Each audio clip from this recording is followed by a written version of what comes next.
आज के क्लास में हम लोग केमिस्ट्री का लेसन 2 पढ़ेंगे, जिसमें कि आप लोगों को पढ़ाया जाएगा बाबू पदार्थों का वर्गीकरण। ठीक है, पिछले क्लास में हम लोग क्या पढ़े थे? पदार्थ पढ़े थे। समझ में आ रहा है? पदार्थ पढ़े थे। पदार्थ में देखे थे पदार्थ के गुण क्या होते हैं, पदार्थ का कितनी अवस्थाएं हैं उनको देखे थे। यस या नो? बेसिकली 3 अवस्थाएं थी और 2 अवस्थाएं अलग से देखे थे, चतुर्थ और पंचम अवस्था, जिसमें चतुर्थ को प्लाज्मा अवस्था कहा गया था, जबकि पंचम अवस्था को क्या कहा गया था? बोस आइंस्टीन कहा गया था। याद है कि नहीं है? सब भूल गया? ठीक है, तो आज पदार्थों का वर्गीकरण समझेंगे। बात समझ में आ रहा है? चलिए पदार्थों का वर्गीकरण में समझ लेते हैं। देखो, वर्गीकरण का मतलब क्या होता है? विभाजन। कोई भी चीज को हम लोग क्लासिफिकेशन करके बांट करके पढ़ते हैं। ठीक है, जैसे आप ही लोग बताइए, आप लोग 9 क्लास में हैं, 10 क्लास के विद्यार्थी हैं, 11th के विद्यार्थी हैं, तो क्या हम एक ही साथ पढ़ेंगे? नहीं, एक ही साथ पढ़ना बहुत मुश्किल हो जाएगा। तो क्या कर देते हैं, हम उसको अलग अलग करके विभाजित करके पढ़ते हैं। तो पदार्थ में कौन कौन सी चीजें मिली होती है, उनको क्या करते हैं, अलग अलग करके हम लोग पढ़ते हैं, उसी को कहा जाता है वर्गीकरण। तो चलिए पहले हम लोग पदार्थ का वर्गीकरण में देख लेंगे।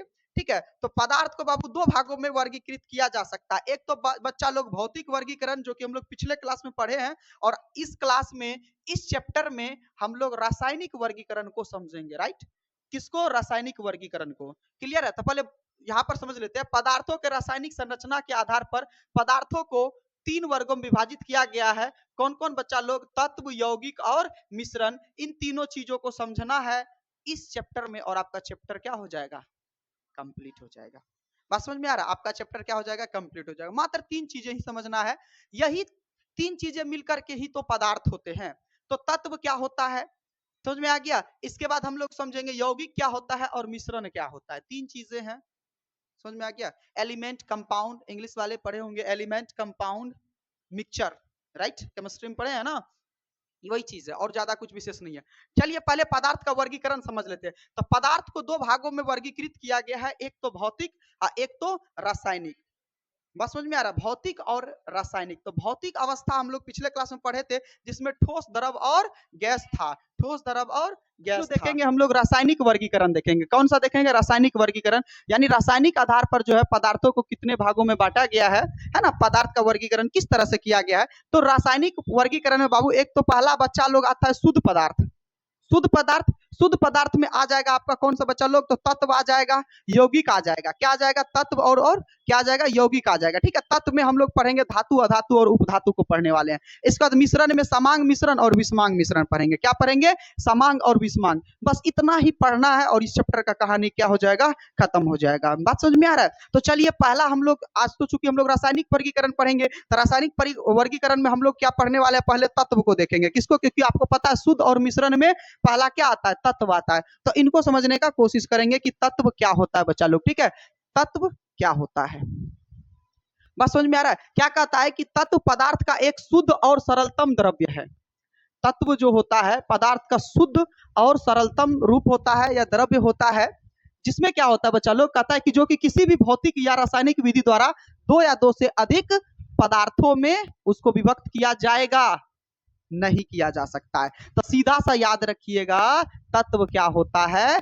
तत्व को किसी भी यांत्रिक विधि से कहो या रासायनिक विधि से कहो या भौतिक विधि से कहो, उसको अलग खंड नहीं कर सकते हैं तत्व में। लेकिन अगर हम इसी का जस्ट नेक्स्ट पढ़ाएंगे यौगिक में, तो यौगिक को खंड कर सकते हैं।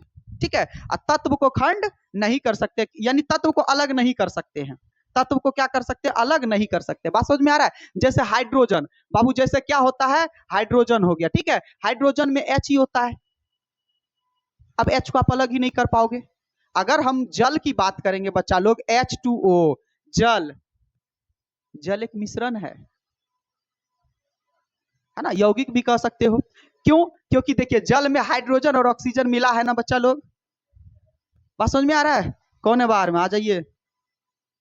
ठीक है, तो जल में क्या होता है बच्चा लोग कि इसमें जो है ये क्या है, यौगिक है, इसमें क्या होता है, कई सारे तत्व मिले होते हैं, लेकिन तत्व को हम क्या कर सकते हैं, अलग किसी भी विधि से नहीं कर सकते हैं। तो तत्व का परिभाषा कहेगा कि तत्व जो है पदार्थों का वह सरलतम रूप है जिसको हम किसी भी यांत्रिक विधि से या रासायनिक विधि से अलग नहीं कर सकते हैं। बात समझ में आ रहा है? जैसे हाइड्रोजन हो गया, ऑक्सीजन हो गया, नाइट्रोजन, फास्फोरस, सल्फर, तांबा, चांदी, है ना, सोना, प्लेटिनम, इन सबको हम अलग कर ही नहीं सकते हैं। बात समझ में आ रहा है? अब होता क्या है, इन्हीं कई सारे तत्व को मिला देते हैं। तो जब तत्व को मिला देंगे तो क्या बन जाएगा, यौगिक। क्या बन जाएगा, यौगिक। आप लोग देखे होंगे, याद करिए, होली सब में क्या करते हैं, एक हरा रंग रहता है, हरा रंग सिर्फ केवल हरा रहता है, इसमें क्या कर देते हैं आप लोग, एक और मिला देते हैं रंग लाल, तो इन दोनों के कॉम्बिनेशन से एक अलगे रंग बन जाता है, हाँ या ना, बनता है ना। तो ये तो अलग अलग था तो तत्व कहलाएगा, जब इन दोनों को मिला देंगे तो क्या कहलाएगा, यौगिक कहलाएगा। बात खत्म है। तत्व को क्या हम कोई भी विधि से अलग कर सकते हैं, क्योंकि इसमें एक ही कलर है, लेकिन इसमें जो ये जो दो कलर के कंबाइन से बना है, इसको किसी न किसी विधि से अलग किया जा सकता है, क्योंकि आपको पता अगर कोई चीज बनता है तो उसको अलग भी किया जा सकता है, हाँ या ना। बात समझ में आ रहा है? तो तत्व का आई होप कि समझ में आया होगा कि तत्व जो है किसी भी विधि से अलग नहीं कर सकते हैं उसको। क्लियर है यहाँ तक? चलिए अब देखेंगे तत्वों की विशेषता। बाबू इसका विशेषता क्या है उनको समझ लेते हैं पहले। बात समझ में आ गया? कहता कि यह एक ही प्रकार के परमाणुओं से बना होता है। बात सही है। देखिए तो एक तत्व है ना, इसमें अलग अलग तत्व ही नहीं होगा, अलग अलग होगा तो फिर वो क्या हो जाएगा, यौगिक हो जाएगा। तो यह एक ही प्रकार के परमाणुओं से बना होता है। अब कहता है अन्य तत्वों के गुण से इनका क्या होता है, यहाँ पे ध्यान दीजिएगा, अन्य तत्वों के गुण से इनका एक अलग गुण होता है। ठीक है, जैसे हाइड्रोजन एक तत्व है क्योंकि यह किसी भी भौतिक या रासायनिक विधि के से द्रवों में विभाजित नहीं किया जा सकता है। तो तत्व का यह गुण ही है कि इसे अलग किसी भी विधि से, रासायनिक विधि कहो या फिर भौतिक विधि कहो, उसको अलग कर ही नहीं सकते। फिर इसके बाद जल एक तत्व नहीं है। देखो याद रखिएगा, ये ऑब्जेक्टिव बहुत पूछता है, जल तत्व है या यौगिक? जल तत्व नहीं होगा, होगा जल में और सब चीज घुल जाते हैं। और अभी हम तुरंत बताए बाबू, जल कैसे हो जाएगा तत्व जी? जल में तो हाइड्रोजन और ऑक्सीजन है ना, दो तत्व मिला है ना, तो तत्व होगा क्या, यौगिक हो जाएगा। तो जल तत्व नहीं है क्योंकि जल में विद्युत धारा प्रवाहित करने पर जल क्या होता है, विभाजित हो जाता है। हाइड्रोजन और ऑक्सीजन क्या हो जाएगा, अलग हो जाएगा। बात समझ में आ रहा है? हाइड्रोजन और ऑक्सीजन क्या हो जाएगा, अलग हो जाएगा।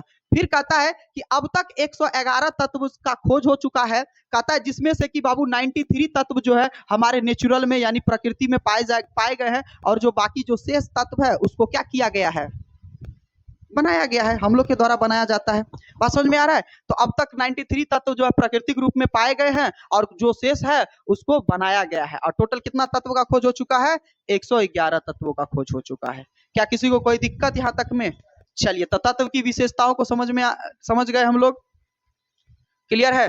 चलिए नेक्स्ट देख लेते हैं तत्वों का वर्गीकरण। बच्चा लोग तत्व का वर्गीकरण समझते हैं। वर्गीकरण, अब वर्गीकरण का मतलब क्या, तत्व का भी प्रकार। वर्गीकरण का क्लासिफिकेशन इंग्लिश में कहते हैं, उसका मतलब हो गया प्रकार।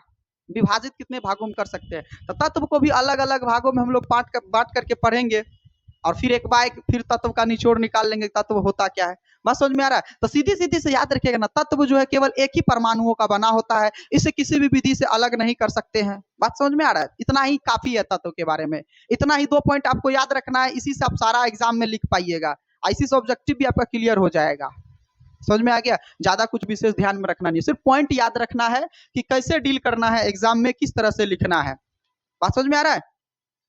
चलिए अब तत्वों का वर्गीकरण देखिए। तत्व को मुख्य रूप से 2 ही भागों में विभाजित किया गया बबुआ। तो तीसरा जो होता है अधातु उपधातु होता है। पहला जो हो गया मेन धातु, दूसरा अधातु, और तीसरा उपधातु। उपधातु में क्या होता है बाबू, वो धातु का ही उसमें कुछ कुछ गुण होता है, जिसे उपधातु की श्रेणी में रखा गया है। तो मुख्य रूप से तो 2 ही हो गया, धातु और अधातु। और आप लोगों को बाबू ये जो धातु और अधातु है बाबू, इसका विस्तृत अध्ययन आपको करने को मिलेगा कहाँ पर, तो इसका विस्तृत अध्ययन आपको जो मिलेगा बच्चा लोग, ये आपके केमिस्ट्री में जो है, केमिस्ट्री में ही मिलेगा 10th क्लास में।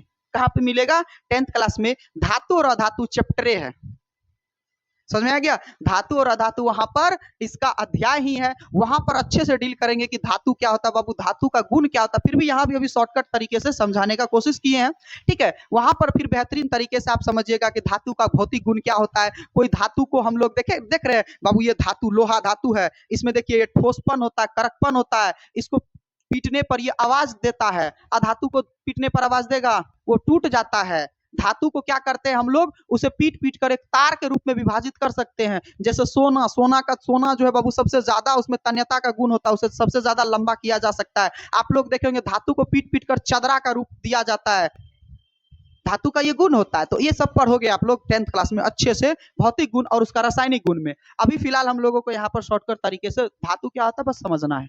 क्लियर है, किसी को कोई दिक्कत?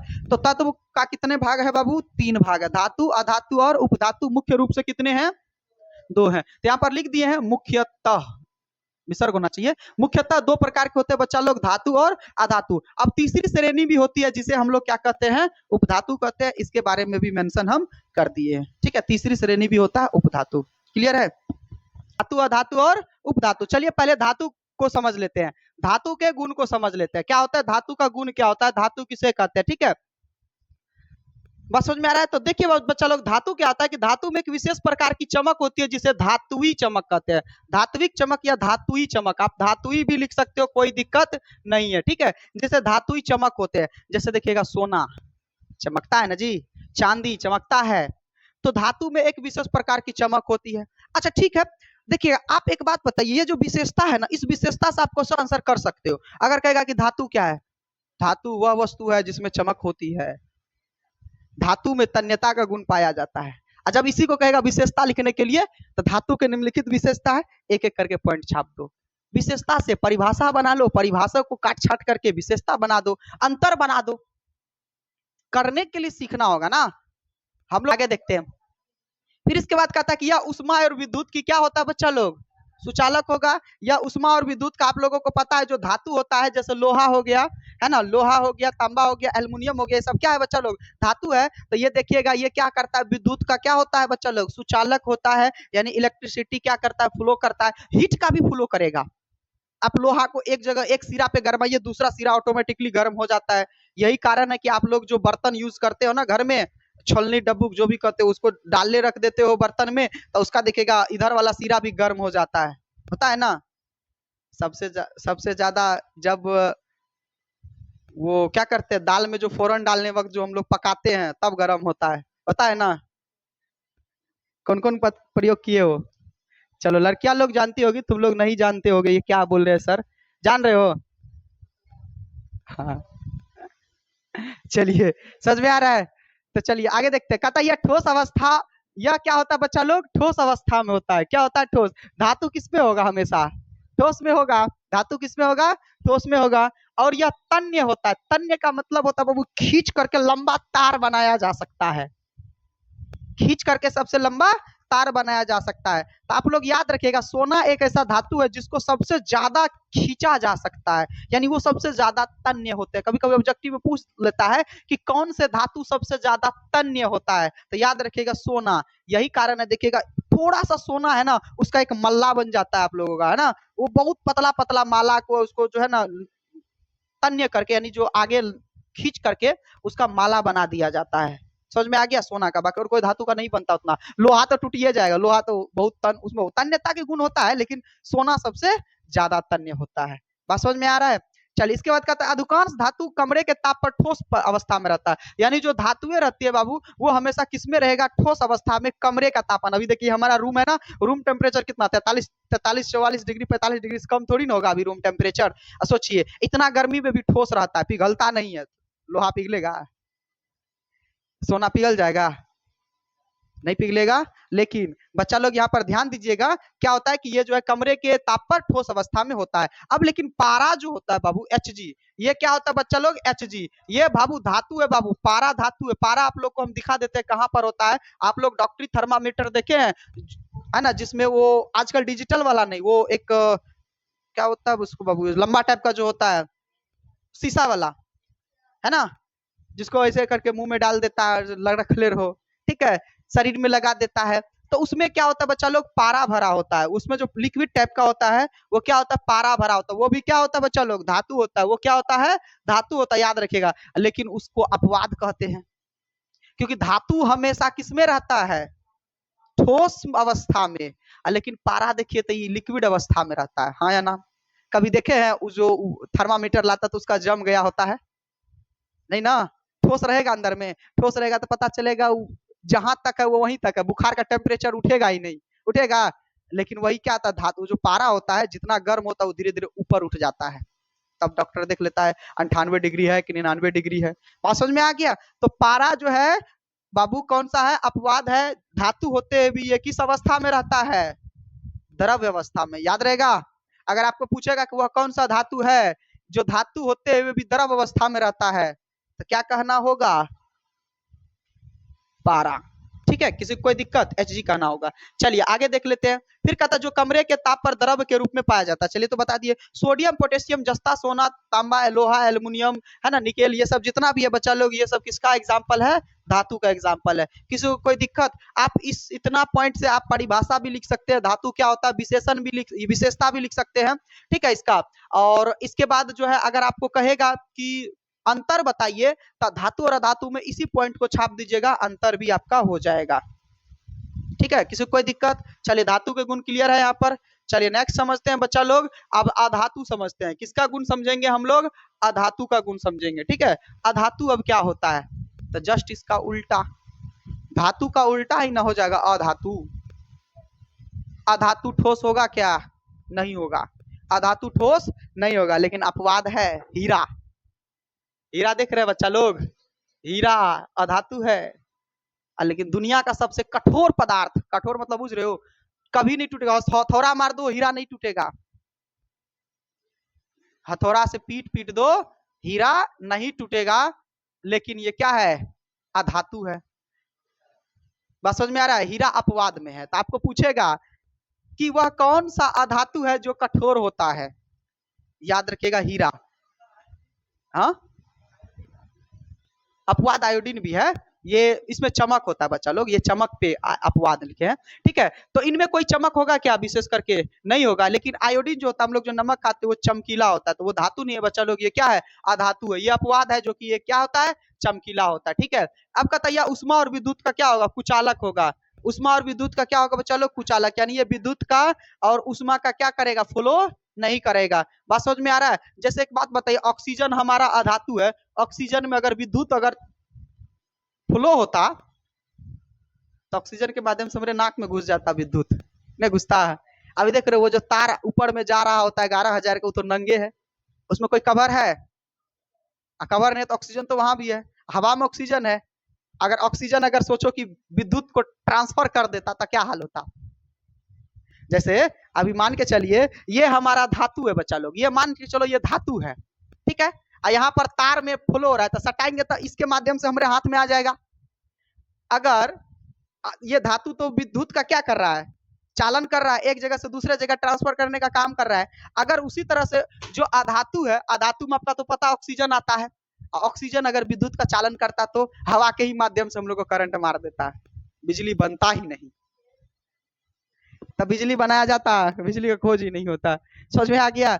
तो अधातु क्या होता है बाबू, विद्युत का सुचालक होगा क्या, नहीं होगा, ये क्या होगा, कुचालक होता है। किंतु कुछ अधातु ठोस के रूप में पाई जाती है, वह मुलायम और भंगुर होती है। ठीक है, अब कुछ धातु ऐसी होती है जो ठोस के रूप में भी पाया जाता है, जैसे अभी हम बताए भी थे, हीरा बाबू ठोस के रूप में पाई जाती है। फिर कहता है कि ब्रोमीन अधातु है जो द्रव के रूप में पाई जाती है। इसमें याद रखिएगा ब्रोमीन भी जो है एक अधातु है जो द्रव के रूप में पाई जाती है। ठीक है, ब्रोमीन धातु किसमें पाई जाती है, द्रव के रूप में पाई जाती है। अब जैसे hydrogen, oxygen, nitrogen, phosphorus, chlorine, ये सभी जो गैसेस है बाबू, इसको अधातु के श्रेणी में रखा गया है। इसे किसकी श्रेणी में रखा गया है, अधातु के श्रेणी में रखा गया है। बात समझ में आ रहा है। तो उम्मीद है कि धातु और अधातु का गुण अभी आप लोगों को समझ में आया होगा। यही सब गुण आपको, ये सब जो गुण अभी बताया बाबू, ये भौतिक गुण पढ़ाए हैं। इसको बृहत रूप से आप 10th क्लास के केमिस्ट्री में आप लोग फिर पढ़िएगा, धातु और अधातु चैप्टर में, वही शायद 3 या 4 लेसन में होगा। ठीक है, फिर पढ़िएगा आप लोग वहां पर धातु और अधातु का गुण, और वहां पर बृहत लेवल से पढ़िएगा।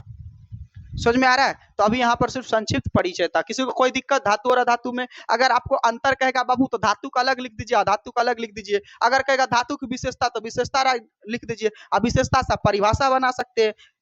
सिर्फ पॉइंट याद रखना है। समझ में आ गया? चलिए नेक्स्ट देख लेते हैं। अब बच्चा लोग यौगिक को समझते हैं। धातु अधातु बता दिए। उपधातु क्या होता है बच्चा लोग? एक दो उपधातु छूट गया था ना। उपधातु क्या होता है? उसमें धातु का ही कुछ कुछ गुण होता है जिसे उपधातु कहा जाता है। ठीक है, यानी धातु का भी गुण होता है और अधातु का भी गुण होता है। क्लियर है? यहाँ पर उपधातु के बारे में यहाँ पर मेंशन नहीं किए हैं। इसके बाद चलिए यौगिक को समझ लेते हैं। अब देखिए यौगिक क्या होता है। अभी तो हम बताए हैं यौगिक एक से ज्यादा तत्वों से मिलकर के क्या होगा, बना होगा। जबकि तत्व क्या होता है? केवल एक ही तत्व का होता है, यानी एक ही परमाणुओं का बना होता है। अब कहता है कि यौगिक एक शुद्ध पदार्थ है जो दो या दो से अधिक तत्वों के, है ना,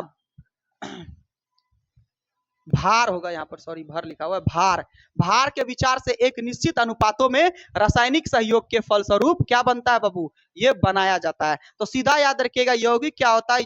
दो या दो से अधिक तत्वों को मिला करके बनाया जाता है। दो या दो से अधिक तत्वों को क्या किया जाता है बाबू? बना करके मिलाया जाता है। अब यौगिक को किसी भी रासायनिक क्रिया के द्वारा विघटित किया जा सकता है। विघटित का मतलब क्या होता है? उसे तोड़ सकते हैं, अलग अलग कर सकते हैं, दो या दो से अधिक सरल तत्वों में विभाजित किया जा सकता है। जैसे कार्बन डाइऑक्साइड बाबू देखो CO2, देखिए इसमें कार्बन भी है और ऑक्सीजन भी है कि नहीं बच्चा लोग? अब आपको पता है कि अगर किसी भी इसको विधि से अलग करेंगे तो कार्बन अलग हो जाएगा, ऑक्सीजन अलग हो जाएगा, नहीं होगा? जैसे आपको हम जल ही करेंगे, हाइड्रो, यहाँ पर जल का फॉर्मूला क्या होता है? H2O, तो हाइड्रोजन है और ऑक्सीजन है तो क्या हो जाएगा? हाइड्रोजन अलग हो जाएगा, ऑक्सीजन अलग हो जाएगा। तो ये किसके अंतर्गत आएगा? यौगिक के अंतर्गत। यौगिक दो या दो से अधिक तत्वों से मिलकर के बना होता है, जबकि तत्व क्या होता है? केवल एक परमाणुओं से मिलकर के बना होता है। अगर आपको कहेगा बच्चा लोग तत्व और यौगिक में अंतर बताइए, तो क्या पहला तो मुख्य अंतर यह हो गया कि तत्व जो है एक परमाणु से बना होता है, जबकि यौगिक दो परमाणुओं या दो से अधिक तत्वों से मिलकर के बना होता है। यस या नो? तत्व को भी विघटित कर सकते हैं क्या? यौगिक को विघटित कर सकते हैं। दो माइनर अंतर हो गया, बात समझ में आ रहा है? तो यही सब चीजों को ध्यान में रखना है।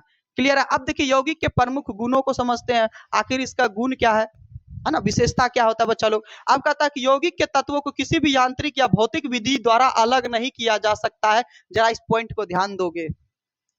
अब कहिएगा सर अभी तो तुरंत बोले अलग किया जा सकता है, फिर बोले नहीं किया जा सकता है, यही बात है? हाँ, उससे नहीं बाबू, यहाँ कुछ चीजें हैं। यहाँ कहा है, तुम लोग समझे नहीं, यहाँ कहा है कि यौगिक के तत्वों को, यौगिक को नहीं, यौगिक के तत्वों को। एक बात अभी तुरंत ना बताए बाबू रे, जैसे मान के चलो हाइड्रोजन है, ये तो तुम्हारा क्या है? तत्व है।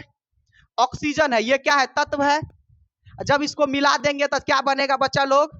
जल बनेगा। ये तुम्हारा क्या है बच्चा लोग? तुम ही लोग बताओ तो ये क्या है? यौगिक है ना? अगर हम पूछेंगे यौगिक का तत्व कौन, तो क्या बोलोगे इसमें? हाइड्रोजन ना बच्चा लोग। यौगिक का तत्व तो यही ना होगा, जिनसे बना होता वही ना तत्व होता है। हाइड्रोजन हो गया, ऑक्सीजन हो गया, यही ना तत्व है। तो क्या तत्व को अलग कर सकते हैं? यौगिक को न अलग कर सकते हैं। कहने का मतलब समझो कि यौगिक के तत्वों को किसी भी भौतिक या रासायनिक विधि द्वारा अलग, यानी वो तत्व का ही बात कर रहा है। किसी को कोई दिक्कत? चलिए इसके बाद यौगिक के गुण उसके अवयवी तत्वों के गुण से क्या होता है बच्चा लोग? अलग होता है। यानी यौगिक का जो गुण होगा उसके तत्व के गुण से अलग होगा, नहीं होगा। ये हाइड्रोजन था, वो ऑक्सीजन था, और दोनों को मिला दिया तो जल बन गया, अलगे चीज बन गया, बना ना? तो क्या इसका यौगिक का गुण इसके तत्व के गुण से अलग होगा या नहीं होगा? हो रहा है? चलिए नहीं समझ में आ रहा है यहाँ पर? एक बार फिर, हाइड्रोजन और ऑक्सीजन को मिला देते हैं क्या बन जाता है? जल बन जाता है। तो अब देखिए जल जो बन जाता है, तो क्या जल का गुण कभी भी इनके गुण के बराबर होगा? नहीं बनेगा। तो ठीक उसी तरह से यहाँ पर समझिएगा कि यौगिक का जो गुण होता है उनके तत्वों के गुण के क्या होता है? गुण से क्या होता है? अलग होता है। उनके तत्वों के गुण से क्या होता है? अलग होता है। क्लियर है? किसी यौगिक के बनने में ऊष्मा या प्रकाश के रूप में ऊर्जा का उत्सर्जन या अवशोषण होता है। तो अब देखो बाबू, यौगिक को बनाएंगे, जो यौगिक बनता है तो उसमें कभी कभी ऊष्मा भी निकलता है।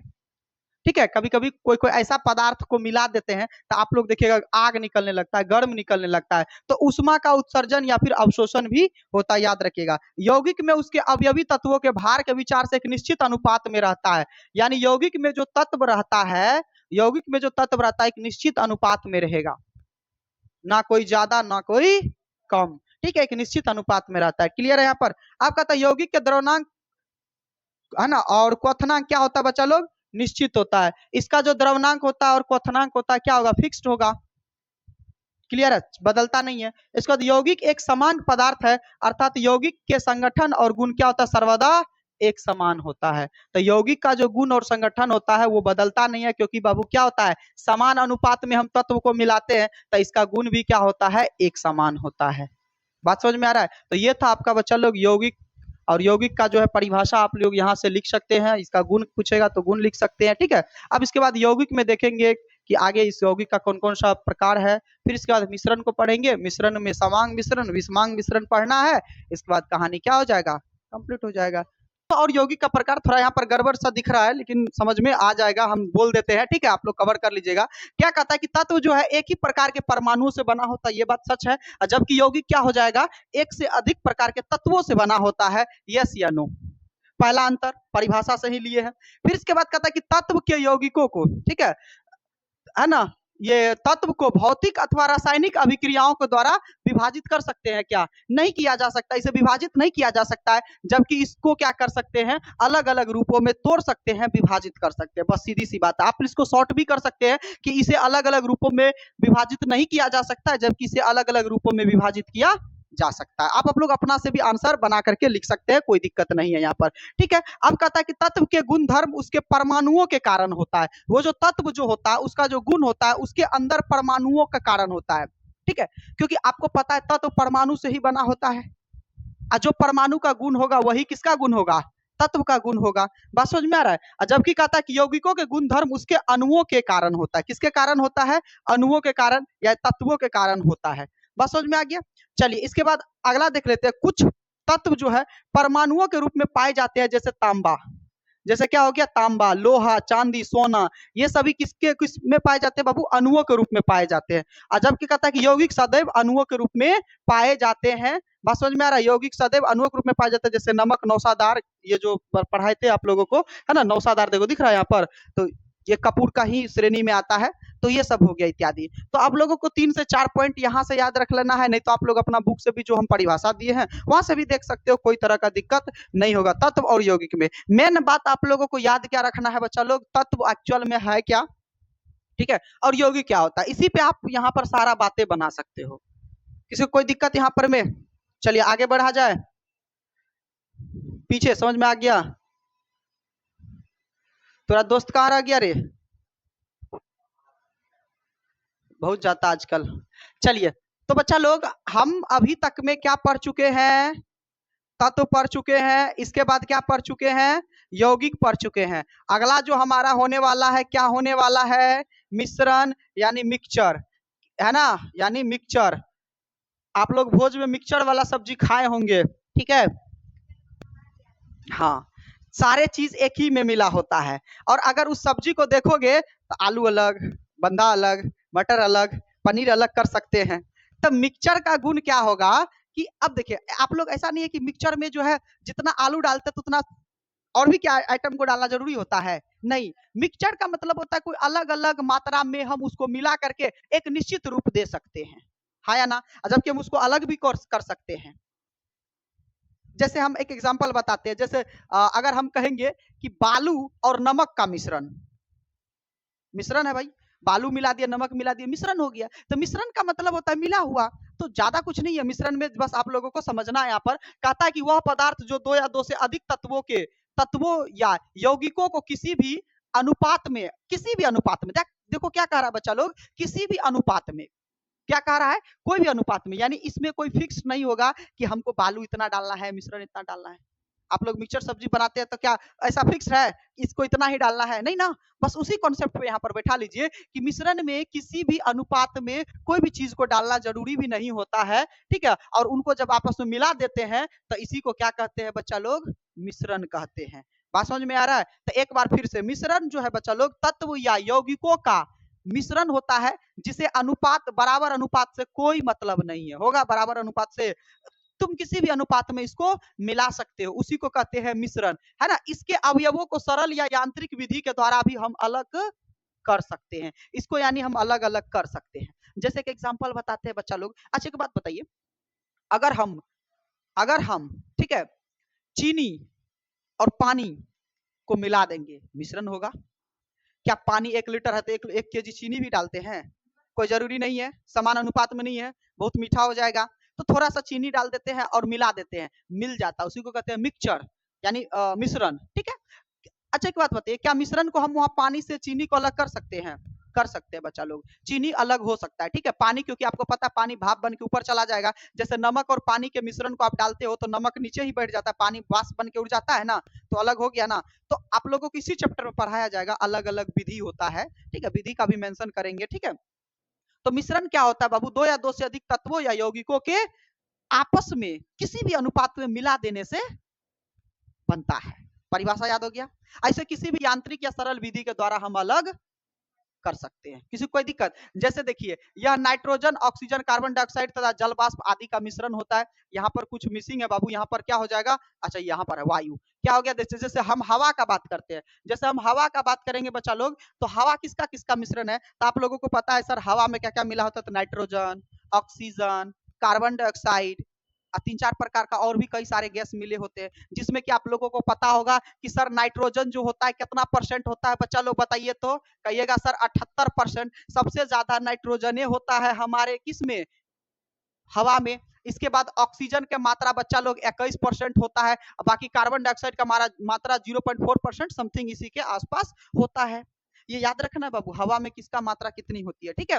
तो ये जो है बाबू हवा भी क्या है? मिश्रण है एक प्रकार का। हवा भी क्या है? मिश्रण है। क्लियर है यहाँ पर? जैसे बारूद देखिएगा, बारूद आप लोग देखे होंगे पटाखा उटाखा में फोड़ते हुए, बारूद भी कई पदार्थों का मिश्रण होता है। जैसे बारूद में क्या मिला होता है बच्चा लोग? सोरा मिला होता है, गंधक मिला होता है और कोयले का मिश्रण होता है बारूद में भी, ठीक है। तो बारूद भी आप लोग जो बम पटाखा में फोड़ के नहीं देखते हो, जो बारूद निकलता है ना जी, जो जलता है, देखे हो? वो किसका किसका मिश्रण होता है? सोरा, गंधक, कोयला, ये सभी का मिश्रण होता है। इसके बाद अगर हम इस्पात का बात करेंगे, देखो इस्पात को तुम लोग जनरली लोहा समझ लेते हो, एक्चुअल में लोहा का ही रूप है।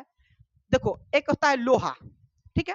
उस लोहा में कई सारे धातुओं को मिला देते हैं तो बन जाता है मिश्र धातु। वही मिश्र धातु क्या कहलाता है? इस्पात कहलाता है। इस्पात बाबू काफी मजबूत होता है, जंग भी नहीं लगता है। आजकल आप लोग देखिएगा मार्केट में जितनी भी लोहा आता है, खास करके वो इस्पात आता है, उसमें कई तरह के और पदार्थों को मिलाया जाता है। अब पहले आता था लोहा, तुरंत जंग लग जाता था, सड़ जाता था। अभी आप लोग देखिएगा एगो साइकिलो ले लीजिएगा तो सालों साल तक चलता है। समझ में आ गया? जल्दी जंग नहीं लगता है। बात समझ में आ गया? तो क्या होता है बाबू? लोहा जो है, यह लोहा कार्बन और अल्प मात्रा में निकेल, क्रोमियम, मैग्नीज और वेनेडियम का क्या होता है? एक मिश्रण होता है। बात समझ में आ रहा है? ये मिश्रण है। तो आई होप कि मिश्रण वाला टॉपिक समझ में आ गया होगा। मिश्रण जो होता है बाबू 2 या 2 से अधिक तत्वों और यौगिकों को किसी भी अनुपात में मिला देने से बनता है। इसे किसी भी सरल या यांत्रिक विधियों से हम लोग अलग कर सकते हैं। कोई दिक्कत यहाँ पर? चलिए नहीं है। अब आगे देखते हैं बच्चा लोग, यहां तक समझ में आ गया सभी को? चलिए अब देखो मिश्रण का गुण समझ लेते हैं। एक्चुअली मिश्रण का क्या गुण है? कुछ तो गुण होगा यहाँ पर। तो देखिए मिश्रण जो होता है बच्चा लोग समांग या विषमांग हो सकता है। जरा समझिएगा, मिश्रण समांग या विषमांग कहने का मतलब क्या हो गया? समांग का मतलब होता है समान अनुपात, समान का मतलब क्या होता है? समान अनुपात। और विषमांग का मतलब होता है असमान अनुपात। यानी कोई जरूरी नहीं है कि हम समान अनुपात में ही मिलाएंगे। जैसे अभी हम आपको बताए हैं एग्जाम्पल में, जैसे सब्जी का भी एग्जाम्पल ले सकते हैं, या फिर आप लोग पानी और नमक का भी एग्जाम्पल ले लेते हैं। जैसे आप लोग शरबती बनाते हैं तो क्या पानी 1 लीटर लेते हैं तो नमक बहुत सारा देते हैं, उसके सेम अनुपात में देते हैं? नहीं। तो वो कौन सा मिश्रण हो जाएगा? विषमांग हो जाएगा बच्चा लोग। यानी जिसमें हमको समान अनुपात से कोई मतलब नहीं होगा, वो कौन सा हो जाएगा? विषमांग मिश्रण होगा। लेकिन जिसमें हम लोग समान समान अनुपात में डालते हैं तो कौन सा हो जाएगा? समांग मिश्रण। बस समझ में आ रहा है? वो कौन सा हो जाएगा? समांग मिश्रण। क्लियर है यहाँ पर? तो चलिए उदाहरण के लिए समझते हैं बच्चा लोग। जैसे जल में चीनी का विलयन, जरा समझिएगा, जल में चीनी, आप लोग जल में चीनी शरबत बनाने के लिए करते हैं, तो जल में चीनी का जो विलयन है एक क्या है? मिश्रण है, वो भी मिला दिया, मिश्रण है। यह समांग होता है। सही बात है, समांग होगा यहाँ पर। अब देखिए कहिएगा कैसे समांग हो गया यहाँ पर? यहाँ पे ये समझने का कोशिश करिएगा। क्योंकि अगर आप जल 2 लीटर ले लीजिएगा और चीनी ज्यादा दे दीजिएगा, तो ज्यादा मीठा हो जाएगा, दिक्कत हो जाएगा। ठीक है, अगर कम दीजिएगा तो फिर होगा नहीं, तो हम लोग एक समान अनुपात में मिला देते हैं, तो समांग हो जाएगा। इस विलयन के किसी भी भाग में चीनी और जल का अनुपात एक समान रहता है। तो यहाँ पर समान अनुपात का समझने का मतलब ऐसे भी समझना है कि समान अनुपात कहने का मतलब ये हो गया कि जल में तुम देखोगे कहीं भी जल निकालोगे, अगर किसी भी जल में चीनी मिला हुआ है तो चीनी तो सब जगह मिल जाता है समान अनुपात में। क्या एक जगह ज्यादा चीनी रहेगा, एक जगह कम मीठा लगेगा? नहीं, समान अनुपात में मिल जाता है, इसलिए उसे समांग मिश्रण कहेंगे। ठीक है, तो जल में चीनी का जो अनुपात होगा वो समांग मिश्रण होगा, क्योंकि कहीं से भी जल निकालने पर बाबू चीनी का जो अनुपात होता है वो क्या होता है, एक समान रहता है। इसमें चीनी और जल के कण अलग अलग दिखाई नहीं पड़ता है। क्या आप जल में बता दीजिएगा चीनी का कण मिला है? दिखेगा? चीनी घुल जाने के बाद दिखेगा? नहीं दिखेगा। तो क्या हो जाएगा, इसे ही हम लोग क्या कहेंगे, समांग मिश्रण कहेंगे। ठीक है, इसके बाद जैसे देखिए वायु में नाइट्रोजन हो गया, ऑक्सीजन हो गया, कार्बन डाइऑक्साइड हो गया, आदि गैसों का क्या है बाबू, सामान्य है, यानी समांग मिश्रण हो जाएगा। क्या हो जाएगा बच्चा लोग, समांग मिश्रण हो जाएगा। ये भी आपको हवा में भी दिख रहा है कौन सा गैस कितनी मात्रा में है, नहीं दिख रहा है, लेकिन हम लोग तो पता है ना कि नाइट्रोजन 78% है, ऑक्सीजन 21% है, कार्बन डाइऑक्साइड 0.4% है, ये तो पता है, लेकिन आपको दिख रहा है? नहीं ना दिख रहा है, तो सब समान अनुपात में मिला हुआ है। ठीक है, अब देखो बालू और साधारण नमक का मिश्रण होता है, इस मिश्रण के विभिन्न भाग में इसके अवयवों का अनुपात अलग अलग होता है, इसे देखने पर बालू और नमक के कण अलग अलग दिखते हैं, इसलिए बालू और नमक का जो मिश्रण होगा बाबुआ वो कौन सा हो जाएगा, विषमांग मिश्रण होगा। यानी इसको देखिएगा, बालू और नमक को मिला दीजिएगा तो वो इसका कण आपस में मिलता नहीं है, कहीं बालू ज्यादा होगा कहीं नमक कम होगा, घुलेगा नहीं। और इतना बात एक चीज याद रखिएगा, घुलने वाला चीज हमेशा क्या हो जाएगा, समांग हो जाएगा। ठीक है, यहाँ से एक और तरीका से आप लोग समझ सकते हैं कि अगर कोई विलयन अगर जिसमें घुल रहा है ना, जैसे चीनी और पानी का अभी बताए हैं, तो वो मिश्रण कौन सा हो जाएगा, समांग मिश्रण होगा, और जो नहीं घुलने वाला होगा वो कौन सा हो जाएगा, विषमांग मिश्रण होगा। जैसे हम कहेंगे कि कुछ कंकर पत्थर, छोटा सा कंकर पत्थर है और उसमें ईंट का मिश्रण, समांग होगा, विषमांग हो जाएगा। तो अब मिश्रण का किसी भी तरीका से समझना है आप लोगों को, यहाँ पर ज्यादा कुछ विशेष यहाँ पर नहीं है। ठीक है, चलिए जैसे तेल और जल का मिश्रण बच्चा लोग बताइए, तो तेल और जल का मिश्रण समांग होगा या विषमांग? हाँ, विषमांग। कैसे? हाँ, गुड आंसर, क्योंकि तेल जल में मिलेगा ही नहीं, ऊपरे में खाली तेल दिखता है, नीचे रहता है जल के नीचे नहीं रहता है, तो तेल और जल का मिश्रण विषमांग हो जाएगा, समांग नहीं होगा। क्लियर है ये पॉइंट? क्या निधि क्लियर है? चलिए, मिश्रण के कणों को छानकर, देखो बाबू मिश्रण का जो कण होता है इसे छानकर या वाष्पीकरण करके या ऊर्ध्वपातन करके या चुंबकीय पृथक्करण विधि से हम अलग अलग कर सकते हैं इसको। यानी देखो ये सारा विधि है बाबू, हम क्या करेंगे, जैसे एक बात बताइए, जैसे हम नमक और पानी को मिला दिए तो हम उसको वाष्पन विधि से क्या कर सकते हैं, अलग अलग कर सकते हैं ना। पानी को क्या करेंगे, हम गर्म करेंगे, पानी वाष्प बन के उड़ जाएगा, नमक रह जाएगा ना बर्तन में। यही ना विधि से समुद्र से जो नमक तैयार किया जाता है, यही ना विधि से तैयार किया जाता है बाबू, वाष्पन की क्रिया से ही किया जाता है। क्या किया जाता है, समुद्र से पानी को स्टोर करके किसी खेत में जमा कर दिया जाता है, उसे 10 दिन 20 दिन तक ले सूखने के लिए छोड़ दिया जाता है, पानी वाष्प बन करके ऊपर चल जाता है, बाकी जो बच जाता है वो नमक बच जाता है। समझ में आ रहा है? इस तरह से जो है आप लोग कर सकते हैं। जैसे ऐसे सोचिए ना, जैसे आप लोग ही तो करे होंगे ना, किसी सब्जी में नमक कम रहता है, पानी ज्यादा रहता है, ज्यादा उसको जला देते हैं, पानी उड़ जाता है तो नमक बराबर हो जाता है ना, या फिर नमक ज्यादा हो गया तो पानी डाल देते हैं, समान करने के लिए, समान करने के लिए। तो बात समझ में आ रहा है? तो उसको हम लोग किसी न किसी विधि से अलग कर सकते हैं, तो छान कर भी अलग कर सकते हैं। जैसे बच्चा लोग बताइए, तो चाय में आप लोग पिए होंगे तो चाय में क्या क्या मिला होता है, तो कहिएगा सर चाय पत्ती मिला होता है, हाँ या ना? चाय पत्ती में अदरक मिला होता है, और ये दोनों तीनों चारों इसमें बाबू चीनी भी मिला होता है। इनको क्या करते हैं, एक साथ जब बना देते हैं तो चाय होता है, और जब चाय पत्ती को छानने का बारी होता है तो हम लोग छान करके अलग करते हैं ना, तो मिश्रण को अलग किए ना। क्लियर है? तो मिश्रण छान करके अलग कर सकते हैं। ऊर्ध्वपातन यानी सीधे द्रव को गैस में बदल करके ऊर्ध्वपातन करके, चुंबकीय पृथक्करण विधि जैसे पानी में या फिर बालू में, जैसे आप लोग बचपन में खेले होंगे, चुंबक लेकर कैसे लटाते होंगे तो लोहा का कण फंस जाता है, तब मिट्टी में से चुंबकीय विधि से जो लोहा का कण होता है उसको अलग कर सकते हैं। तो ये सब विधि पढ़िएगा अभी आप लोग इसी चैप्टर में पढ़िएगा, ठीक है। तो चुंबकीय विधि हो गया, पृथक्करण विधि है ना, चुंबकीय पृथक्करण विधि की हुआ। इसे अलग अलग इन सब विधियों से हम लोग क्या कर सकते हैं, मिश्रण का जो कण होता है, अवयव होता है या तत्व होता है, उसको हम लोग अलग अलग कर सकते हैं। बात समझ में आ रहा है। तो आप लोगों को अगर विधि पूछेगा कि पृथक्करण विधि, तो 2-4 नाम ही बता देना। ऐसे विधि को अभी अगला क्लास में हम लोग अच्छे से मेंशन करेंगे विधि को, ठीक है। किसी को कोई दिक्कत यहाँ तक में, चुंबक यहाँ पर चुंबकीय तक में, तो चुंबकीय बाबू ये जो बोल रहे चुंबकीय जो मिश्रण होता है, मिश्रण समांग या विषमांग हो सकता है। पहला गुण क्या हो गया, मिश्रण समांग या विषमांग हो सकता है, यानी समान अनुपात भी हो सकता है और असमान अनुपात भी हो सकता है, यानी फिक्स नहीं होगा। चलिए, मिश्रण के बनने में प्रायः ऊर्जा का ना तो उत्सर्जन होता है ना तो अवशोषण। मिश्रण को बनने में ऊर्जा लगेगा, ऊर्जा मुक्त होगा या खर्चा होगा? भाई पानी है, डाल दो चीनी, ऊर्जा बना या ऊर्जा उत्सर्जन हुआ, कोई फर्क नहीं पड़ता है। तो याद रखिएगा गुण है, तो मिश्रण को बनाने में ना तो ऊर्जा का अवशोषण होता है ना तो उत्सर्जन होता है। क्लियर है। मिश्रण का संगठन निश्चित नहीं होता है, सही बात है। मिश्रण का जो बनावट होगा वो निश्चित होगा क्या, आप ठोस में द्रव मिला दोगे, द्रव में ठोस मिला दोगे, सब चलता है, सबको मिश्रण कहते हैं। अभी आगे पढ़िएगा मिश्रण का प्रकार, देखिए यहाँ पर मिश्रण का प्रकार है ना, पढ़िएगा आप लोग, ठीक है। इसका मिश्रण का द्रवनांक और क्वथनांक निश्चित नहीं होता है, होगा। आप जैसा मिश्रण बनाइएगा उसका वैसा द्रवनांक यानी मेल्टिंग पॉइंट और बॉइलिंग पॉइंट होगा, मिश्रण पे निर्भर करेगा। तो क्या मिश्रण का जो द्रवनांक और क्वथनांक सबका सेम होगा? नहीं, अलग अलग होगा। जैसा मिश्रण वैसा उसका द्रवनांक और क्वथनांक होगा, ठीक है। इसके बाद मिश्रण के बनने में कोई रासायनिक अभिक्रिया नहीं होती है, कोई रासायनिक अभिक्रिया नहीं होगा, कोई चीज नहीं बनेगा, मिश्रण बना दिए, खेल खत्म। तो मिश्रण का टॉपिक आई होप कि समझ में आया होगा, मिश्रण का गुण भी समझ में आ गया होगा। क्लियर है यहाँ तक? नींद आ रहा है सभी को? आरत पंखा बंद कर लो, देखो 2 मिनट में नींद खत्म हो जाएगा। गर्मी लगेगा तो नींद नहीं आता है। चलिए अभी अगला देख लेते हैं बाबू, मिश्रण के प्रकार देख लेते हैं।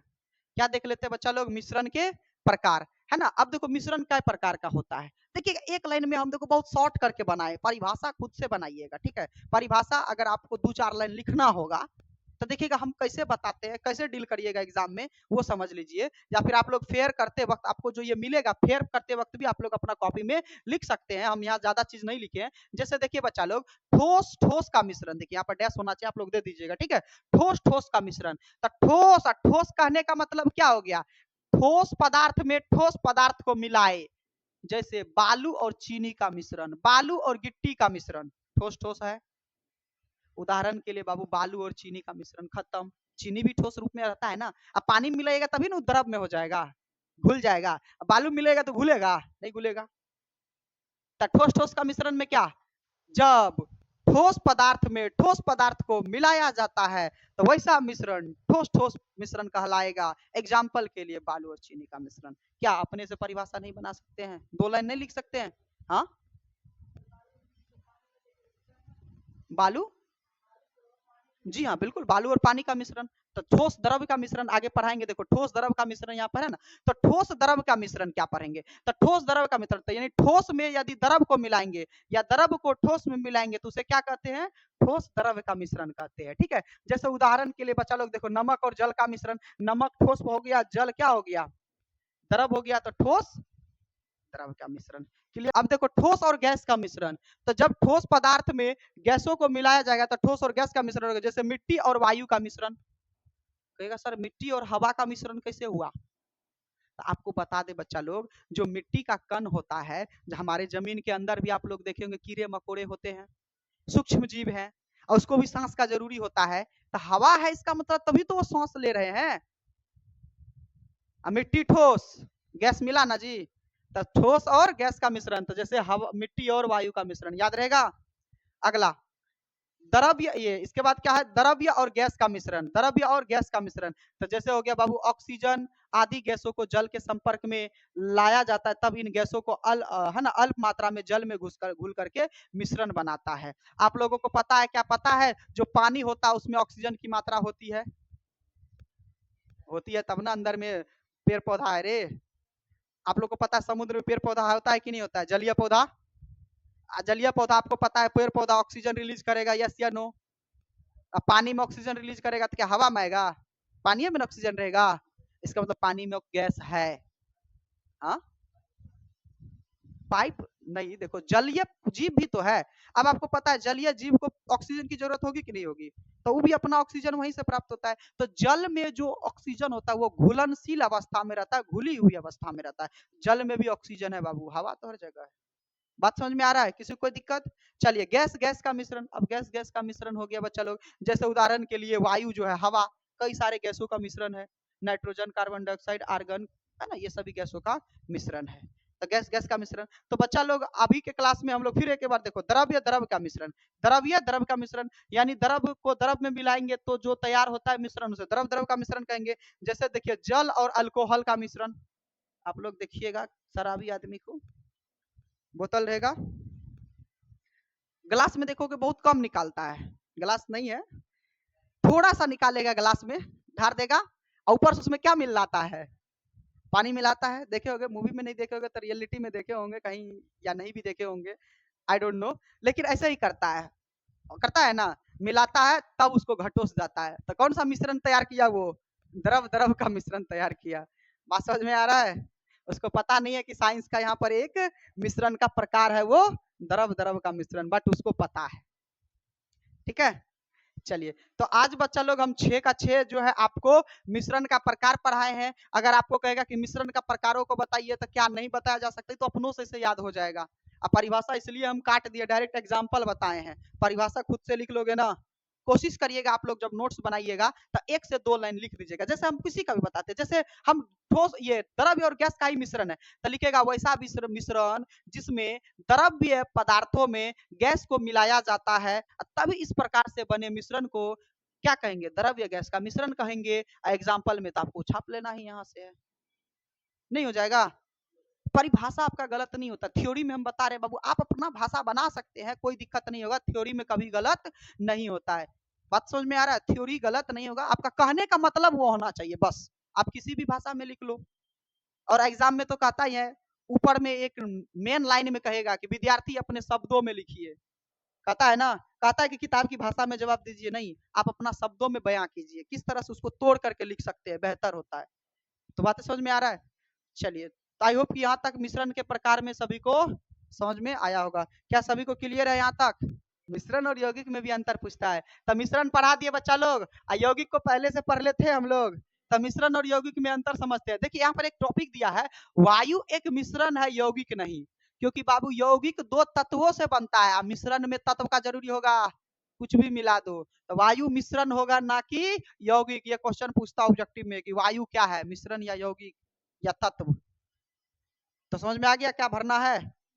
चलिए, इसके बाद देखिए बच्चा लोग, मिश्रण और यौगिक में अंतर बताने के लिए कह रहा है। तो आपको पता है मिश्रण 2 या 2 से अधिक शुद्ध द्रव्य को किसी भी अनुपात में मिलाने से बनता है, कोई भी अनुपात में मिला दो मिश्रण तैयार हो जाता है। और जबकि यौगिकों को क्या करते हैं बाबू, यौगिक का जो तत्व होता है एक निश्चित अनुपात में ही बनाते हैं। जैसे आपको हम बताए थे, जब हाइड्रोजन और ऑक्सीजन को मिलाइएगा तो जल बनता है, तो निश्चित अनुपात में मिलाना होगा, हाँ या ना? अलग अलग मिला देंगे तो गड़बड़ हो जाएगा। तो इसको किसी भी अनुपात में मिला देंगे तो ये मिश्रण तैयार हो जाएगा, जबकि यौगिक में क्या बात होता है, निश्चित करना होगा।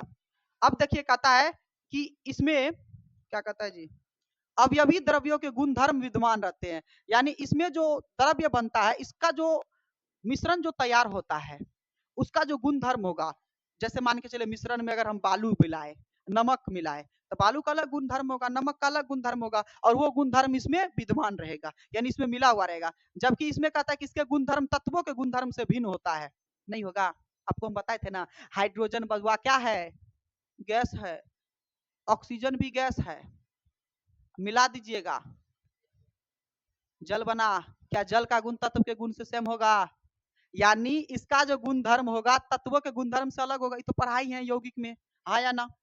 चलिए अगला कहता है कि इसके अवयवों की भौतिक विधियों द्वारा अलग किया जा सकता है। बच्चा लोग, अवयवों को भौतिक विधि द्वारा अलग कर सकते हैं, जबकि इसे क्या कर सकते हैं, अलग नहीं किया जा सकता है। क्लियर है? अब कहता है कि इसके बनने में कोई रासायनिक परिवर्तन नहीं होता। क्या इसमें रासायनिक परिवर्तन होगा? नहीं होगा। कुछ भी कर दो, ना तो ऊर्जा का उत्सर्जन होता है, ना तो शोषण होता है, कोई रासायनिक परिवर्तन नहीं होता है। जबकि इसमें कभी कभी रासायनिक परिवर्तन होता है। ठीक है, यौगिक में। चलिए इसके इसके बनने में ना तो ऊर्जा का आवश्यकता होता है और ना ही इसकी उत्पत्ति होती है। अब बाबू इसमें तो ऊर्जा की आवश्यकता होती है, इसको बनाने के लिए ऊर्जा चाहिए, कभी-कभी ऊर्जा उत्सर्जन भी होता है, ठीक है, तो यौगिक में याद रखिएगा। अब कहता है कि यह प्रायः विषमांग होता है, कुछ को छोड़ करके। प्रायः विषमांग का मतलब होता है अलग-अलग अनुपात में मिला देते हैं, कुछ को छोड़ करके, जैसे आपको बताया चीनी और जल का मिश्रण वो समांग होगा, लेकिन कुछ को छोड़ करके बाकी सभी विषमांग होगा, और जबकि ये क्या होगा, समांग होता है। समांग का मतलब होता है निश्चित अनुपात में मिलाया जाना चाहिए, निश्चित में नहीं मिलाएंगे अलग चीज बन जाएगा। तो समझ में आ रहा है बाबू यौगिक और मिश्रण क्या होता है? यहाँ से भी आपको यौगिक का कॉन्सेप्ट अच्छा से क्लियर हो रहा होगा। इसके बाद देखिए कहता है कि इसके यौगिक के क्या कहता है कि यौगिक इसके भौतिक क्या है जी, दिख रहा है आप लोग को, पढ़िए थोड़ा। भौतिक स्थिरांक जैसे गलनांक क्वथनांक आदि क्या होता है बच्चा लोग, निश्चित होता है। आपको पता ही थे कि यहाँ पर जो है, यहाँ पर क्या हो जाएगा, इसका निश्चित नहीं होगा। क्यों? क्योंकि आप मिश्रण को देखोगे किसी भी अनुपात में मिला दो, जैसा मिश्रण बनेगा वैसा उसका द्रव्यनांक क्वथनांक होगा। लेकिन इसका जो बनेगा बच्चा लोग, एक तो हम निश्चित अनुपात में मिलाए है ना, जो भी बनाएंगे फिक्स्ड बनाएंगे, तो इसका जो होता है स्थिरांक होगा, यानी द्रव्यनांक क्वथनांक भी लमसम निश्चित होता है। तो आई होप कि ये मिश्रण और यौगिक का टॉपिक आप लोगों को समझ में आया होगा। यहाँ से आपका एग्जाम में अगर पूछेगा क्वेश्चन मिश्रण और यौगिक में अंतर बताइए, तो आप लोगों को क्या करना है बच्चा लोग, लिख करके आना है। क्लियर है यहाँ तक? चलिए अब बस लास्ट हमारा देख लेते हैं आज के क्लास में कि जल एक क्या है बच्चा लोग, यौगिक है। जल को क्या कहा गया, यौगिक। हम बताए थे ना, जल का एग्जांपल यौगिक बताए थे, हाइड्रोजन और ऑक्सीजन का मिश्रण है ये मिश्रण नहीं, यौगिक कह सकते हैं। हाइड्रोजन और ऑक्सीजन को जब मिलाते हैं तो क्या बनता है बच्चा लोग, जल है। अब मिश्रण नहीं है, क्यों? क्योंकि कहता है कि जल के अवयवों को भौतिक विधि द्वारा अलग नहीं किया जा सकता है। क्या जल में हाइड्रोजन ऑक्सीजन को अलग कर सकते हैं? नहीं कर सकते हैं। जबकि मिश्रण को आसानी से अलग कर सकते हैं। बालू और चीनी को अलग कर दो, किसी भी विधि से अलग कर दो। तो बबुआ ये था तुम्हारा, हम आज के क्लास में देखिए कितना तक हम कवर करा दिए हैं आप लोगों को। बच्चा लोग सबसे पहली बातें तो हम जो चैप्टर में आप लोगों को क्या पढ़ाए थे बच्चा लोग, पदार्थ का वर्गीकरण पढ़ाए थे। पदार्थ के वर्गीकरण में हम क्या बताए थे बच्चा लोग, भौतिक तो होता ही था, ठोस द्रव और गैस। जबकि रासायनिक में हम आप लोगों को क्या पढ़ाए थे, तत्व पढ़ाए थे। तत्व होता था 3 तरह का बेसिकली, ठोस द्रव, ये धातु अधातु और उपधातु पढ़ाए थे तत्व में। इसके बाद हम आपको यौगिक पढ़ाए, इसके बाद मिश्रण पढ़ाए, तत्व और यौगिक में अंतर बताए, फिर यौगिक और मिश्रण में अंतर बताए। तो इन सब चीजों को ख्याल रखिएगा आप लोग, ठीक है। और इसके बाद यहाँ तक हम लोग कंप्लीट कर चुके हैं। तो अब जो हम लोग नेक्स्ट क्लास में देखेंगे, विधि पढ़ेंगे। अभी हम लोग ये देखें कि मिश्रण की, मिश्रण तैयार कर लिए ना जी। चाय को चाय पत्ती के साथ मिला दीजिएगा, तो छानने के लिए विधि सीखिएगा ना। तो हम लोग कल के क्लास में अब हम लोग क्या पढ़ेंगे, ये जो हम लोग मिश्रण तैयार किए हैं, ये जो मिश्रण तैयार किए हैं बच्चा लोग, इसको अलग अलग करने का क्या करेंगे, हम लोग विधि को पढ़ेंगे कि कौन कौन सा विधि जो है अलग अलग किया जा सकता है। तो टोटल 4 से 5, हाँ, इसी चैप्टर में, इसीलिए चैप्टर लंबा हो रहा है।